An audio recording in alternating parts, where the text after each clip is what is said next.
course on today's intellectual menu.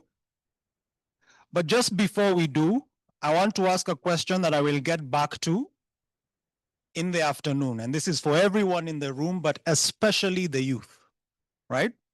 So quick thought experiment. I want you to imagine that it's the year 2045 and there's a climate headline. What climate headline is it? Think about it. What climate headline is it? So we'd like to move now to the next panel discussion on nature-based solutions and translational research for climate resilient sustainable action.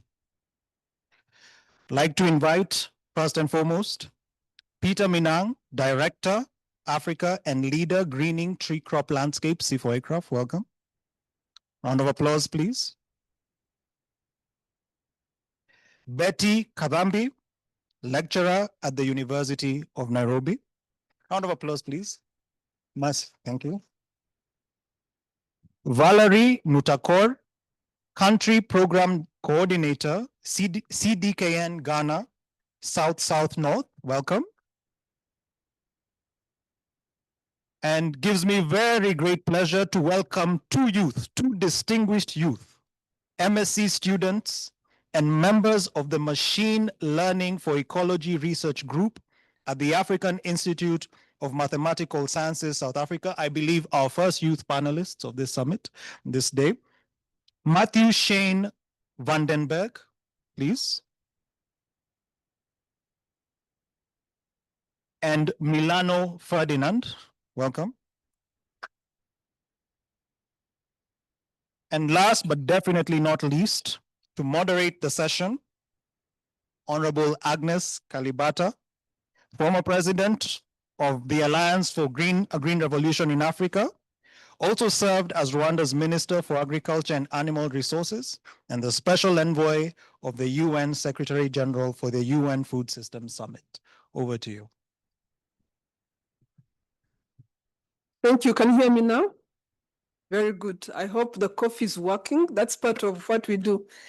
That's part of what we do in the agriculture sector and food systems. So today we are going to discuss, I have a great panel here to discuss nature-based solutions.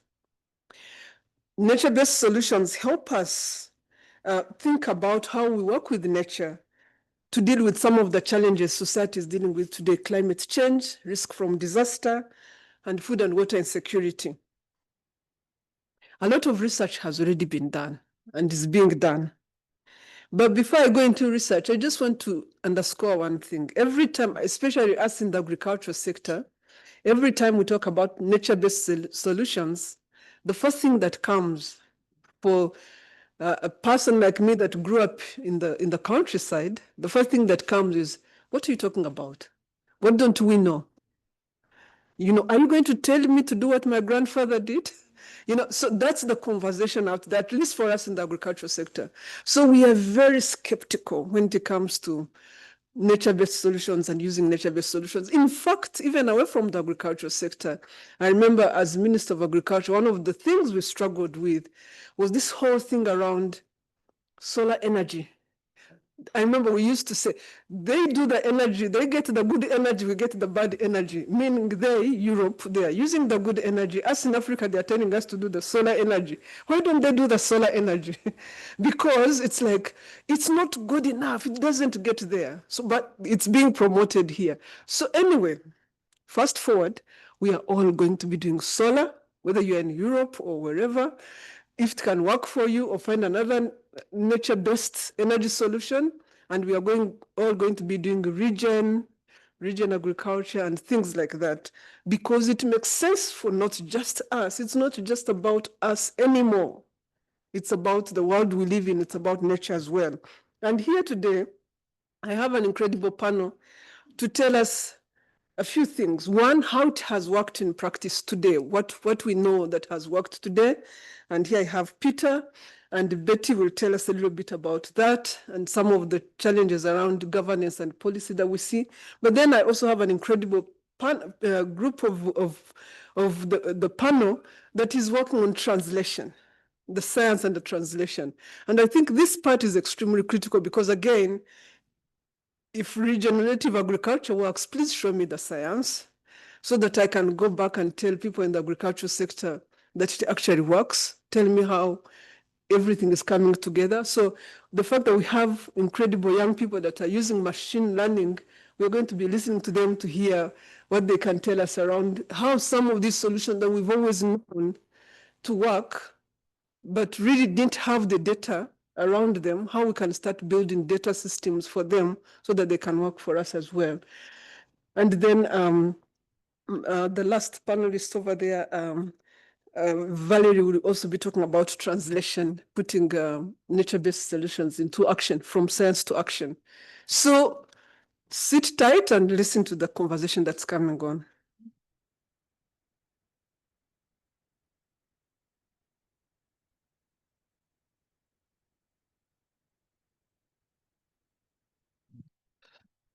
Very good. Did you notice something else? We are not a manual, we are a panel.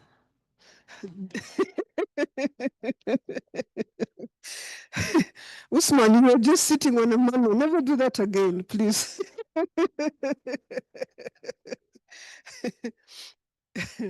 Very good. Peter, I start with you.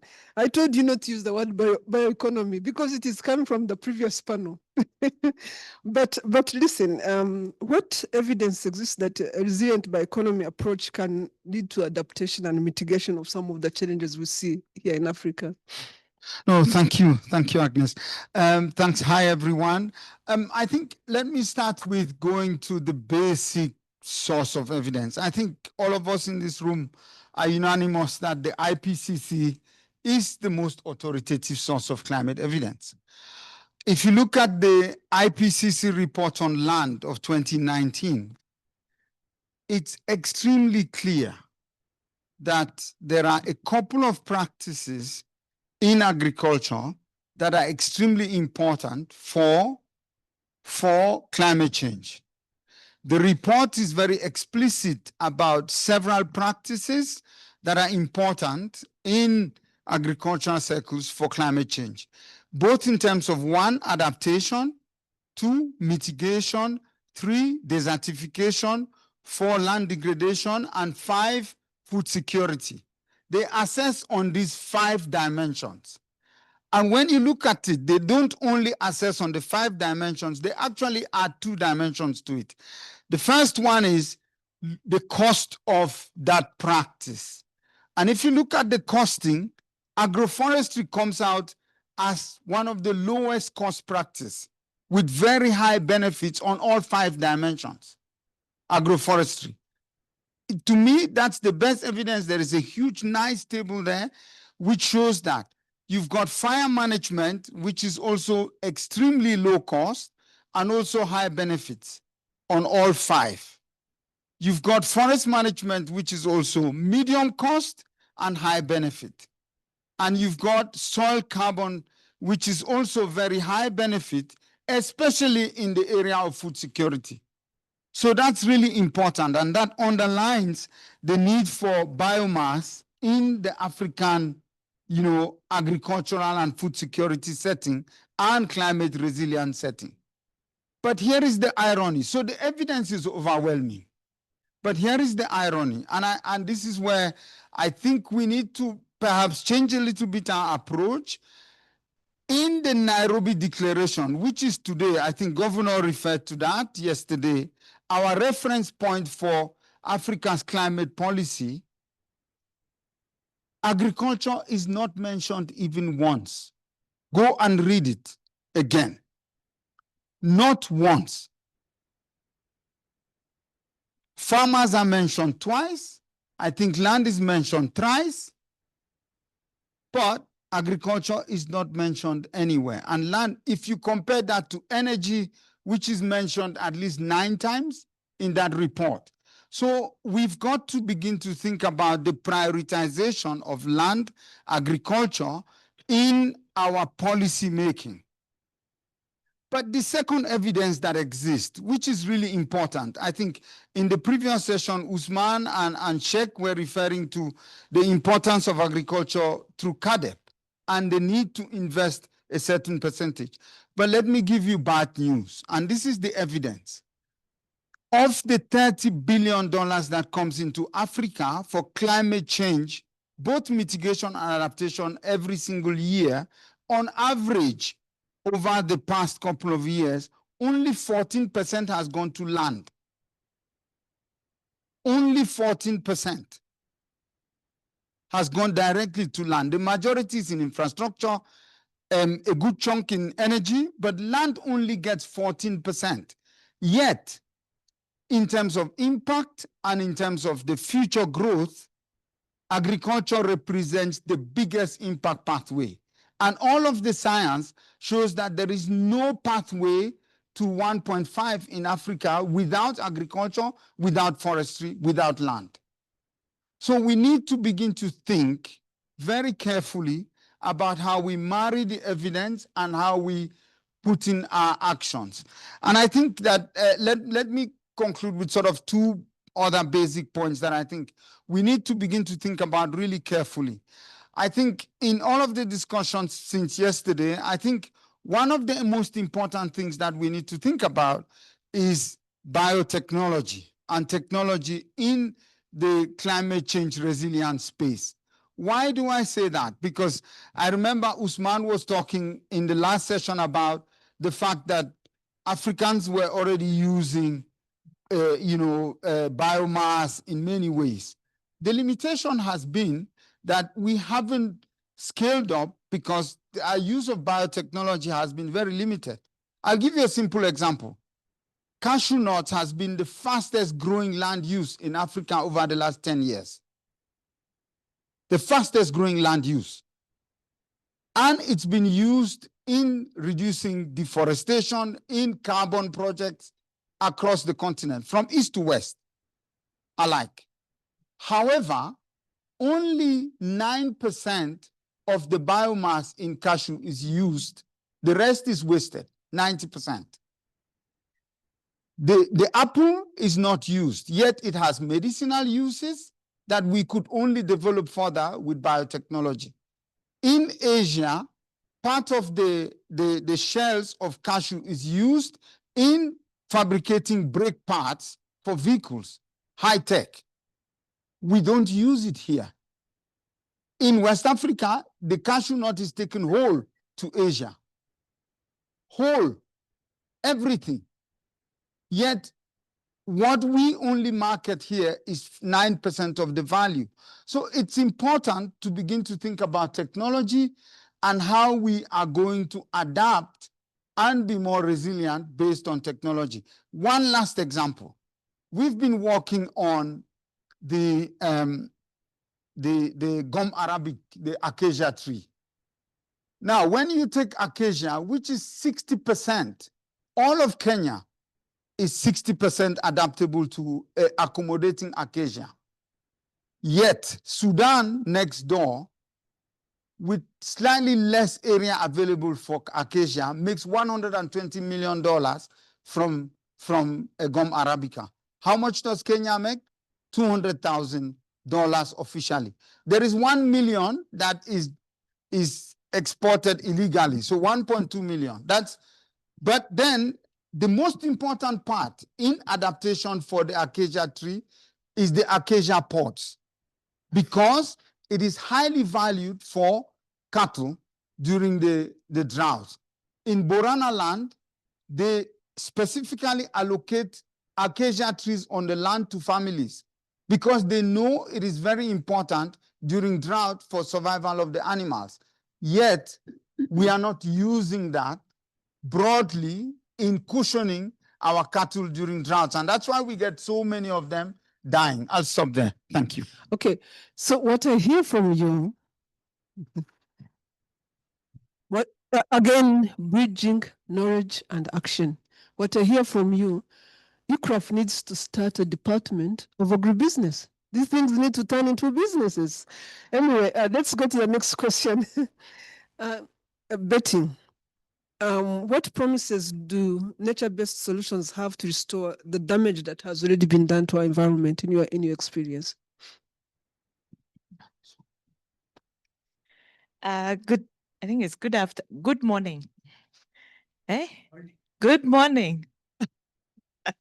So the simple question I normally ask by just show of hand, how many of us know what are nature-based solutions? How many know what they are? Huh? Just a few.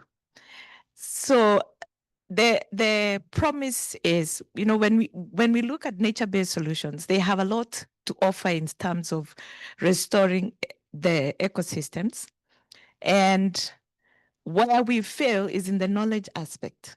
Yes, what Peter has said here, we are all clapping, but nobody knew about it. That's a bit with nature-based solutions. We have solutions, but we know not about them. And we also have the trap where we want to put science in everything and forget there's also traditional knowledge, as you are asking. It has been there, it is still there, but why are we not using it to restore the environment? So there's an issue, one, of how we manage our knowledge, the governance aspects. How do we want to bring in society? Because we always talk about land in, somewhere up there, but we never talk about the people who are in this land, the people who would do and use this acacia. Where do they come in when we're talking about nature-based solutions? Looking at the number of people who don't know what nature-based solutions is speaks volume, because when I look at I did a desktop review of the policy frameworks that have infused nature-based solutions in Africa, and 80%, so it was 82%, have no policy whatsoever on nature-based solutions. So how I want to look at it, I'm not negative. I just want you to see that when there's something missing, that means there's an opportunity for us. So if it is 82 missing, then there's an opportunity for us to do something about that 82% that is not in our policies. Why don't we know? Yeah, is it the governance frameworks that we have put in place that are lacking for us to be able to find this message, this information that we can click and say, yes, I clicked here and I got this kind of information. So where do we get this good, valuable information that will help that farmer, that small scale farmer? Looking at the last panel, we were joking with Agnes on where is the voice of the woman? Where is the voice of the young people? Yeah. So you talk about land, it's still a man's world. Yeah. So they'll keep talking until they get women to do the do. All right. So we'll be fixing it. Let's fix it. So let's fix it right by having the men, women, and the young people on board. So we are not always talking alone. It's the same thing with nature-based solutions. The women will tell you because they have a memory. When we always, if you ask the couples, the one who has the best record of all faults is the woman. She has to do, she has a record. So what can we do to have all this balance? Yes, this information being passed on in a better way. I'll tell you one of the traps that, yes, we have done nature-based solutions. Research is still happening. It's still a new field, but the gap exists more so in the application. The application. I say the application, I'll repeat again, the application, because we want to take a one-size-fits-all. It doesn't work like that. It won't work like that. So if you want to restore your environment, if I go to the desert, I can't plant and make it a beach. I can't. Yeah, however much the nature-based solution is thriving. Yes, there's a gap again. You talk about bioeconomy. How many of us know the value of cashew nuts? The value chain system does not allow us to see the value of nature-based solutions.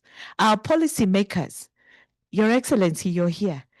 If I come to Vihiga and I told you, you have so much in terms of your nature-based solutions that can make your county run the Kenya's GDP without us borrowing money, you think I'm crazy. Yeah? Why? You want data.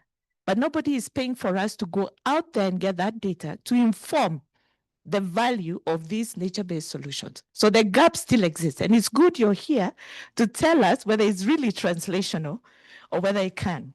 Finally, just to show you that there is a promise to it. So it's not always that grim. We have urbanization. We talk about UN Habitat talks. 68% of Africa will be urbanized by what? 2050? Yeah, 68%. So in that process of using nature-based solutions, just to give you a few, tree planting or tree growing is not the only nature-based solution, because that's the blanket of nature-based solution. We have greening our roofs. We have permeated pathways. We have green gardens. We have wall gardens. All these are still nature-based solutions that we can use within the urban sector. So these are promises that even people in the informal settlements don't need to sleep hungry. They can use their roofs to create food. So there is a place for nature-based solution. Thank you. Thank you, Betty. Now we go to the youth, the young people in our audience, and they are talking big, they are talking machine learning. So pay attention. So, Matthew, how can ecology and biodiversity monitoring, assisted by machine learning, be used to improve and understand climate resilience action in Africa? Thank you for the question. Good day, everyone. So at first, I'm just going to start with, so myself and Melanto are part of the Machine Learning for Ecology group, research group. So I'm just going to talk on that kind of experience because that's the experience that we have.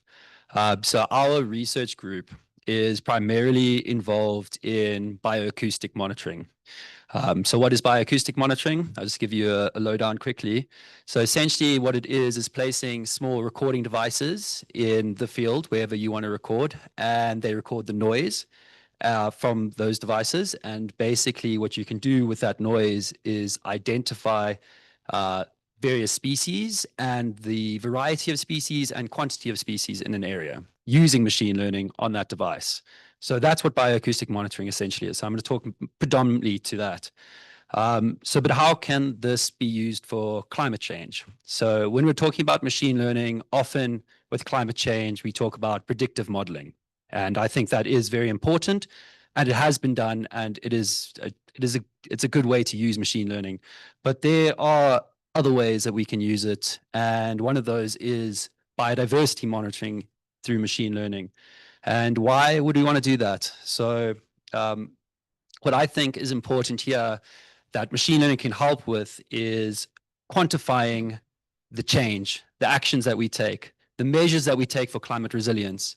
Machine learning can help quantify that to understand the impact and measure it, the impact that you've done with your whatever you've implemented for climate resilience. So during these panel discussions, and again here, we've talked a lot about tracking and verifying biodiversity metrics. We've talked about data-driven policies and action metrics with tangible results, and these are all very important things. So one of the conversations that we had earlier, I've had multiple conversations here, was about fireflies and how farmers, when they see fireflies, they know that the biodiversity is good. That's a metric that we can use, and a KPI, which is a key performance index.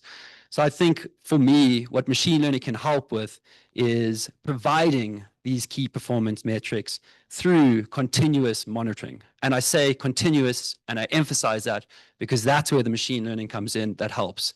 Because without the machine learning, the continuous monitoring becomes very difficult because the quantity of data that comes in is immense. And machine learning helps us manage immense quantities of data.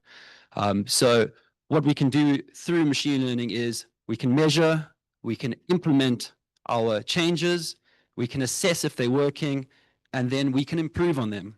And we can do this through these KPIs, which we would have to understand not just as machine learning engineers, or people that work in that space, but with everyone here, because it's important.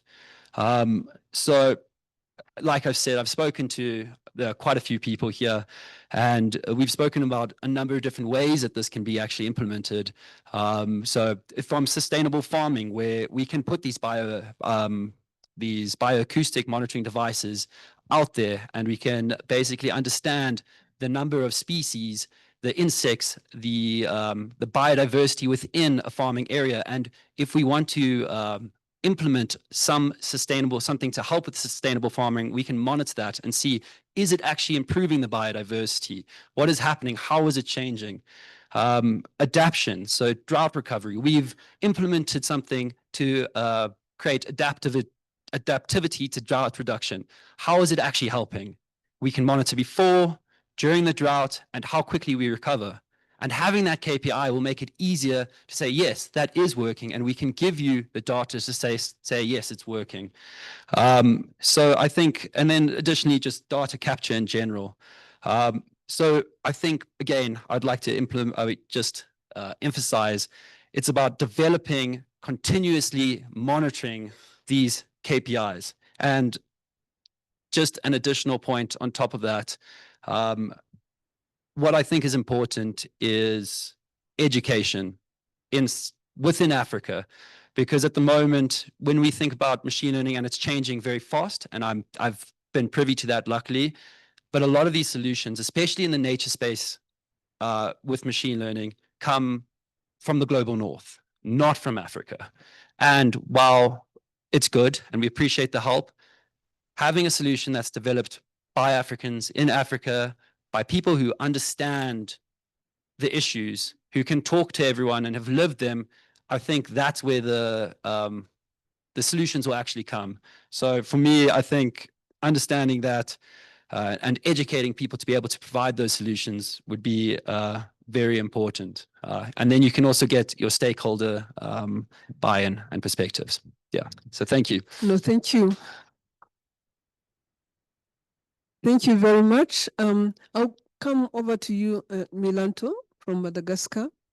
How can translational research be adopted to ensure that communities with low environmental awareness, such as your own in Madagascar, benefit from nature-based solutions?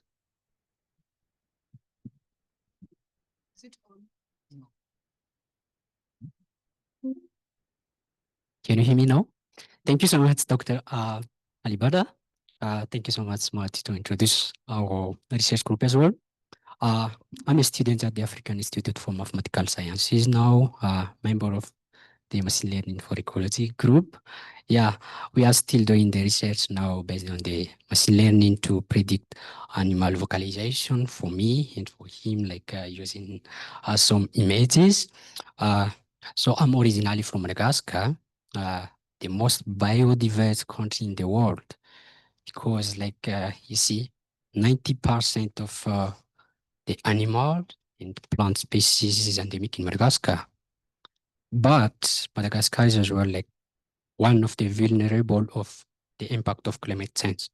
So I'm here to represent our research group in my original country as well. Because in Madagascar, the forest is essential. It's not only like beautiful to attract the tourists or whatever. It's just our livelihoods, our food, and our safety as well. But the problem is now like we are facing a severe deforestation, biodiversity loss.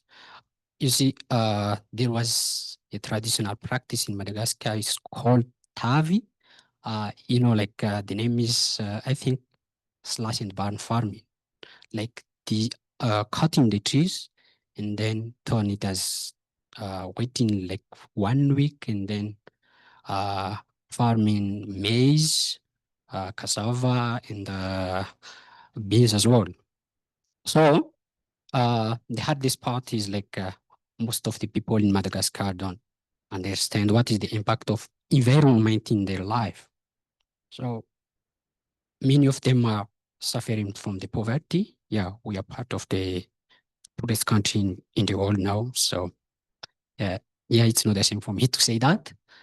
There are some non-governmental organizations try to act, a club as well, like I mean, to let the people, the local community about awareness, support to protect the environment, but that's not enough. So that is where the natural based solutions come in. The country like in Madagascar, they are not just a concept of academic. Like there are many researchers came to Madagascar to collect the data, like as we did for our researches, collecting the data in the park, and they just left. There was no benefit for the local communities, but let's say like you are collecting the data for academic purpose, you are submitting a thesis as a student for a supervisor, maybe you are submitting a journal for publication. That is important, but how about the local community? They will continue to destroy the forest again. So no impact for the local community if you are collecting the data only and then just leave the people there. So, but we cannot just talk about the solution. We must act. Yeah, we need translation research. Like, I mean, not the university purpose, as I said, like submitting a thesis, a report, submitting a journal for publication, whatever, but we need to support the local communities as well.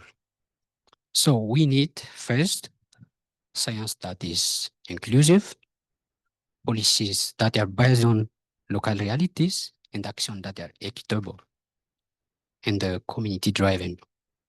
So as young, passionate about ecology and animal conservation,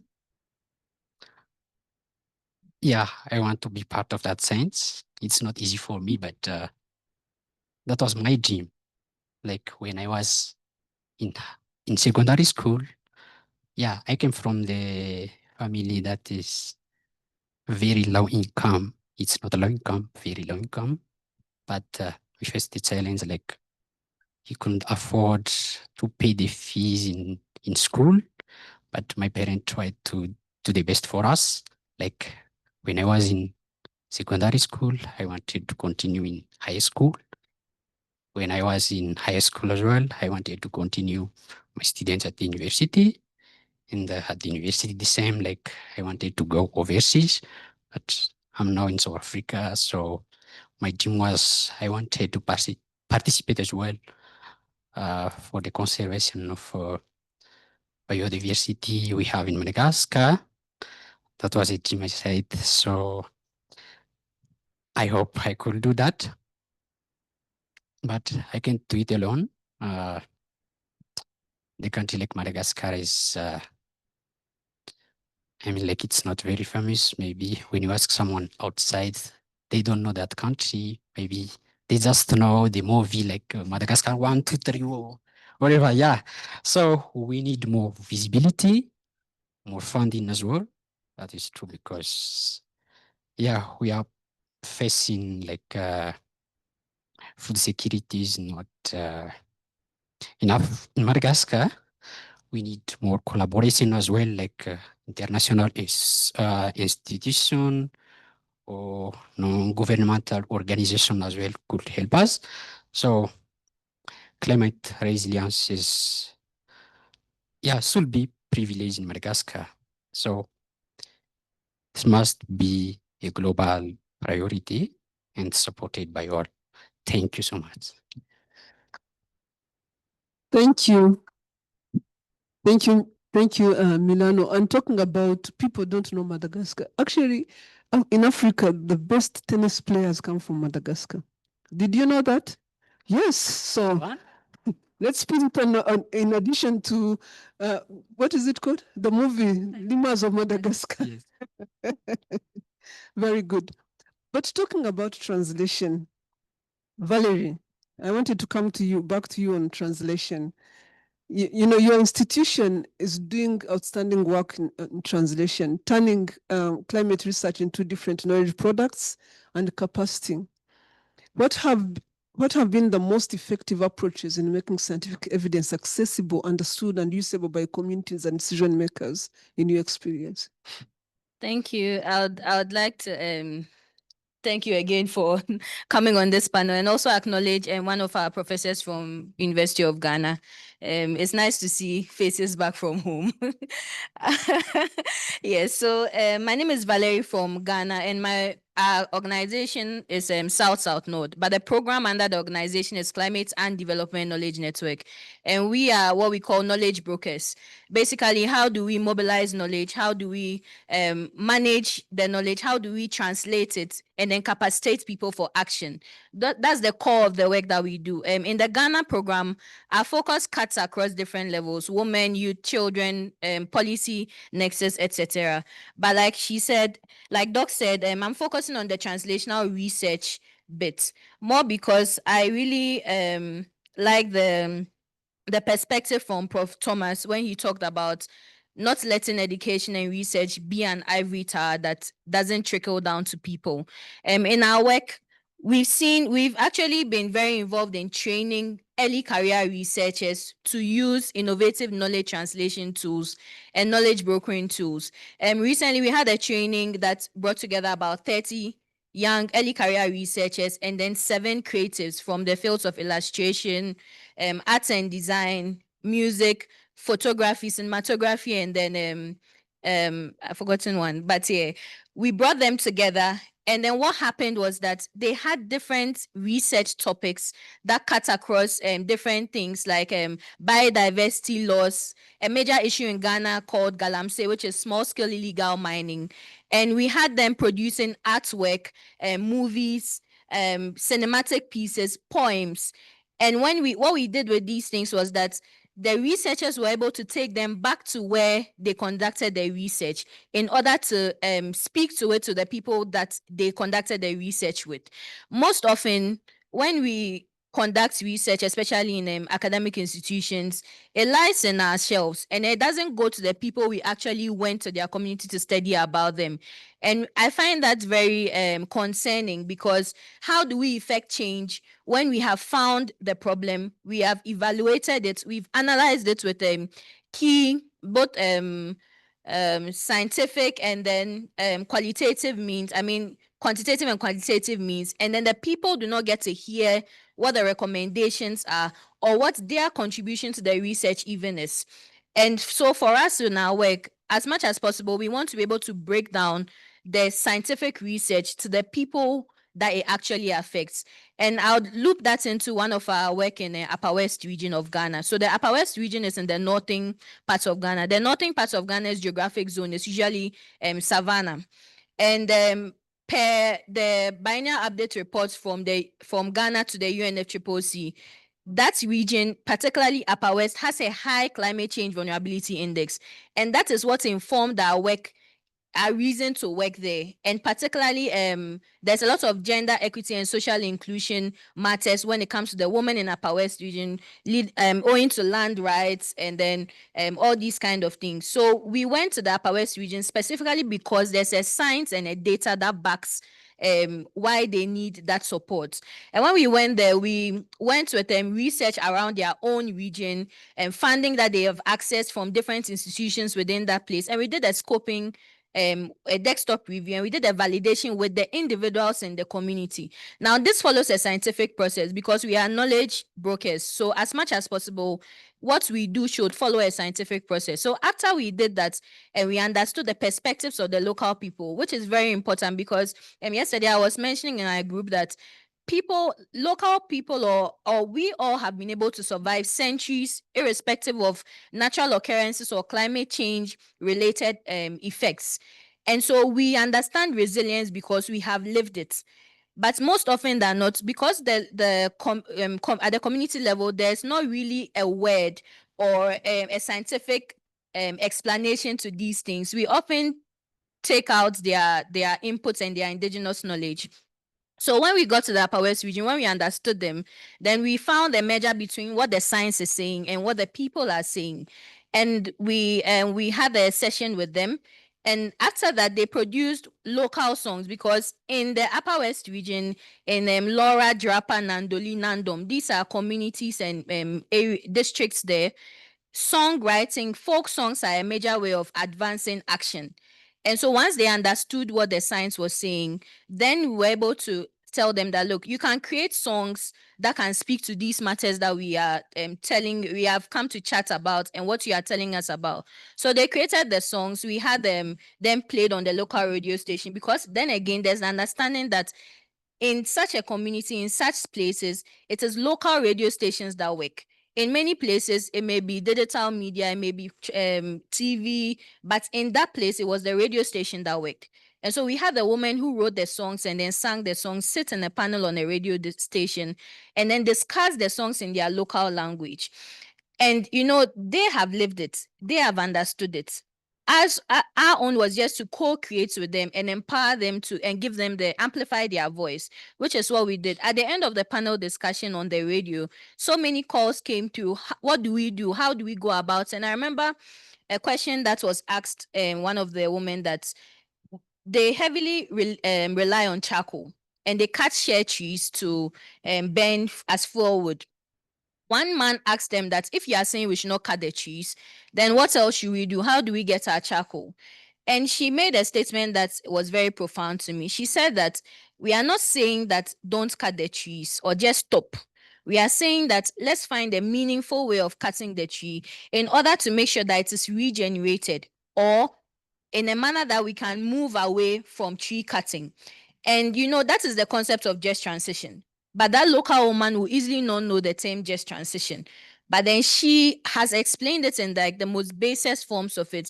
And I believe that once that high level research was translated and they understood that it is their lived experience, and we also respected the knowledge that they bring on board, then it was easier for them to also communicate their indigenous practices, the knowledge that they have, and then merge it with the science that they have to also educate their own people. And I find that research that can be translated to a 3-year-old is not research. As much as possible, as researchers, as academics, as practice and policy people, I'd like to take this as a call of action that once we have a paper, it should be able to be translated as to a 3-year-old, because Claire is kind. If they understand if they understand the knowledge that if we all understand what we are writing in so many scientific words, I believe that then we would be more empathetic, we'll be more passionate about the research that we are conducting. There's so much that I'd like to say, but I'll just leave it here because of time. No, Thank you. Thank you so much. And I'm going to give you a chance to ask 5 questions. 5 questions.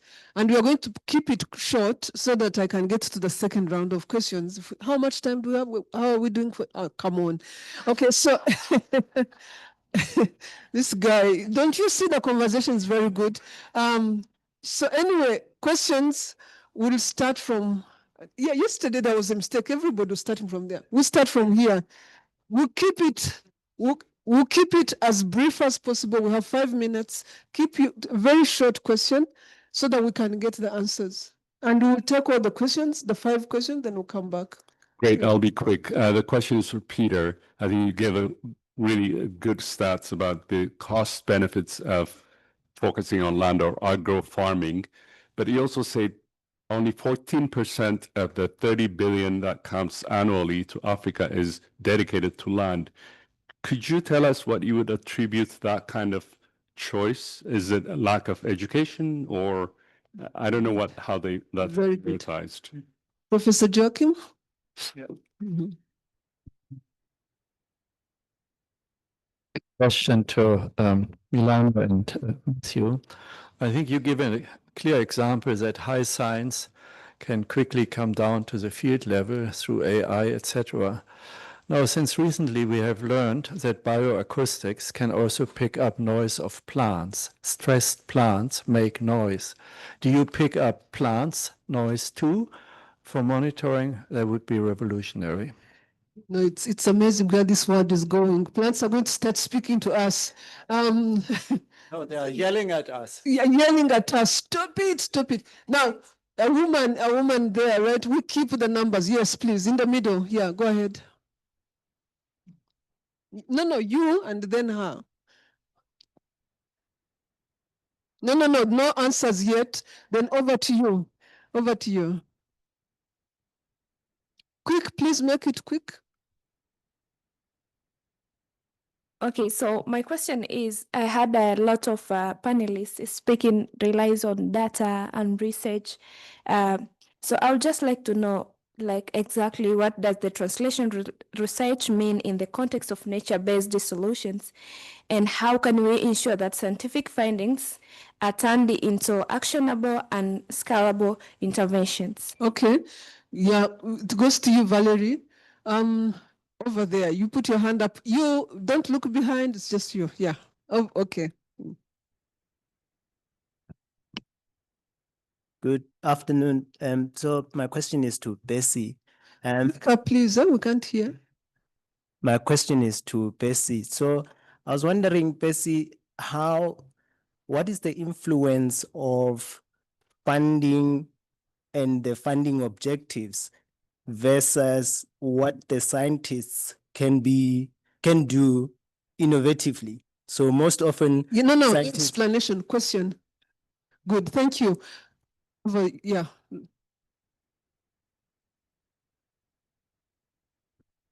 Yeah, thank you so much. My question is how they are working to make sure that we have the relevant data who can help the decision makers to take a good decision for the young people, because we don't have enough data concerning land use. So the question is done? Yeah, question. You had the question, right? Yes, so they will tell you why. Okay, in that case, that's the very last one on the same table. To Matthew or anyone else, presumably your microphones pick up things you didn't expect, such as logging activities and poaching and other things that other people may not want you to know about. How do can you comment on the ethical treatment or the procedures you use to treat to keep those things, moral, I guess the moral implications. It's from noise, right? So good. So let's get started. Have a microphone? Let's start from here. No, thanks. I think the reports that I've seen don't actually explain a lot, but in my experience, there is history in the climate change finance space that there was a bias initially on mitigation.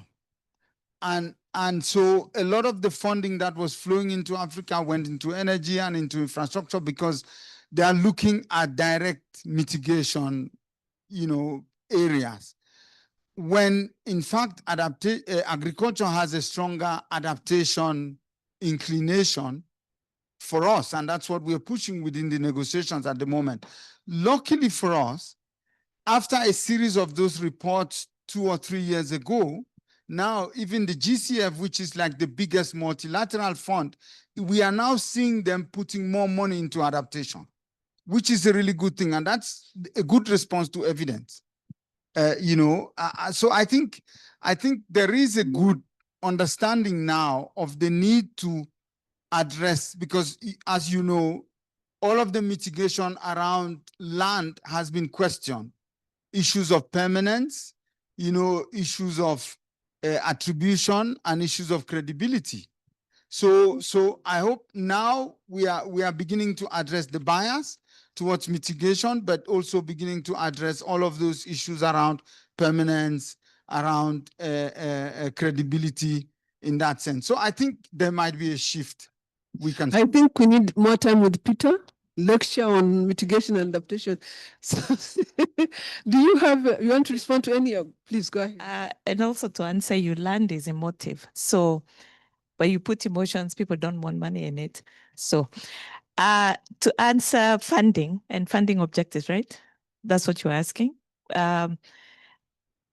Funding, the governance of this funding, I think one of the things I have put as my own stand is we need to re-engineer how we are funding and what we are funding. Do we need that funding? Why is it being funded? Who needs this funding? So if we can answer that, then the objectives will be very clear. But as for now, we want to fund everything and nothing, and we see the results.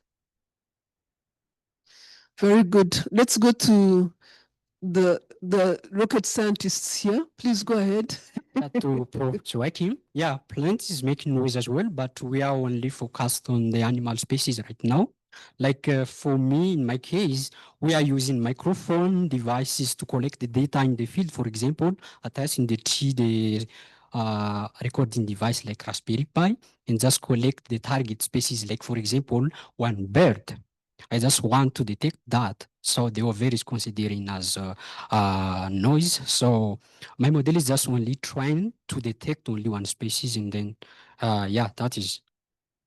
It's good. You want to add something on the two questions that were asked on? Yeah, just also part of our a lot of the stuff we do is we try to use equipment that is accessible to everyone. So microphones that perhaps here plants are expensive at this point. So no, we don't actually work in that at the moment.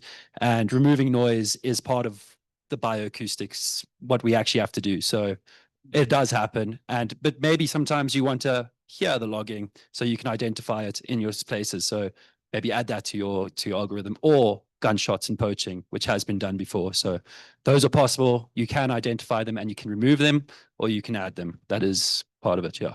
Cool. Okay. Very good. Over to you. So I think I had two questions, but they are similar. So on the translational research in nature, what's translational research in nature-based solution? Basically, how do we turn the knowledge that we have that is in research within the nature-based solution tract into reasonable and understandable bits of information and knowledge for other people, like multi-stakeholders, to understand? So this translation should be understood by people of different stakeholders. When you are talking to someone in the private sector or a businessman, the conversation around translational research or the sustainable development and climate change conversation is about how do I identify the risks and then the opportunities and then make it a business case. When you are talking to someone in governance or government, then you are talking about policy. How do we translate the research into policy? If you are talking to a student or a young person who is interested in action, then we are talking about what research is existing in nature-based solution conversations and how do we translate that into movements and advocacy and then change. So translational research is carrying the science and the technical bits and the policy into bits of information that can be understood by everyone in the space that they find themselves in. Now, how do we change this science into action? I really like that he mentioned about attribution science, because most of the time the knowledge or the research that we have is based on science. If it's not based on science, it's going to be difficult to find that foundation of linking what type of action to take, what type of movement to make, what type of conversations to have. So once you have the science backing or the science foundation of it, and you can attribute that this flood occurrence is because of a certain level of rainfall increase over a specific period of time within maybe 30 years or something, then you can attribute that to the science. And then you can say that, let us find a way to make sure that in the next 30 years, we do not have this problem owing to this increase in rainfall variability. So if we understand the knowledge, then we can take the action. And it's something that we are always very keen on. If you understand things, you always take action. Then on the how to turn living data and historic research. Now, unfortunately or fortunately for us in the global south and in Africa, historical data is very hard to come by due to different factors and different reasons. But then with the advent of technology, funding, and then intentional researchers making sure that there's context-specific data and knowledge that is being culminated, we have some form of data that we can use to backtrack and then also project. Even with our indigenous knowledge systems, most of our older folks, my dad is almost 90. if you tell him to write something, it's very difficult for him. But if you tell him to narrate it to you, then you get good data. So you can record such things, and then you as a researcher can find the trend and analyze it properly and preserve that level of information or that level of knowledge. So that's how we can turn our issue, which is a gap in data on the historic side of things, into living data that can go beyond that, even at the traditional level, indigenous level, global level, national level. And so, yeah, I hope I answered your questions. No, thank you so much. So since this conversation is very interesting, and we are talking about nature-based solutions, can we skip lunch and continue? We give back to nature. Very good. Thank you so much. Please clap for my panel.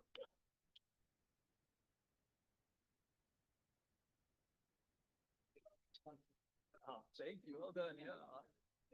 Let's take a picture.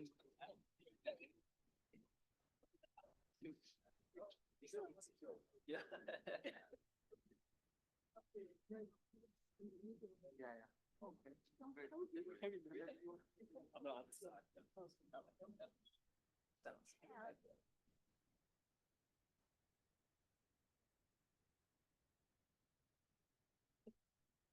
Thank you very much. Another round of applause, please, for our wonderful panel.